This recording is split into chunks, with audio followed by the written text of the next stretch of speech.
I thought a particularly desperate moment in the referendum campaign was when the Prime Minister, keeping a totally straight face, argued that he thought that Brexit might lead to World War III. This was really terribly desperate stuff. The fact is that British security has, since 1949, which predates the European economic community by 7 years apart from anything else, our security has been protected by Nato. That is the reason that we haven't had a war against Russia, or indeed any other major powers for the last 70 years. And David Cameron knows that, of course he does. And pretty much everybody who listened to him knows that as well. And yet they were able to bring up this completely ridiculous scare tactic.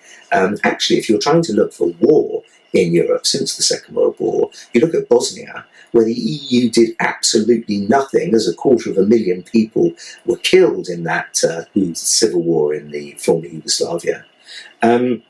And then you look to America, which actually came in and bombed the Serbs until they got out of Kosovo. So it's a classic example, actually, of the exact opposite being the case as the one that's being proposed by the anti-Brexiteers.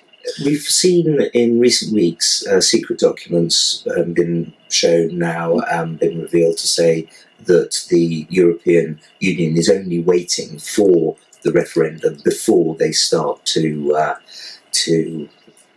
go down the route of a European army. The Remain camp have said, oh, we have, in Britain here, we have a veto, so we can stop it. The fact is that vetoes have been given away again and again and again. That's what Maastricht was all about, basically. It was swapping vetoes for what's called qualified majority voting. And then they wind up getting watered down as well as time goes on.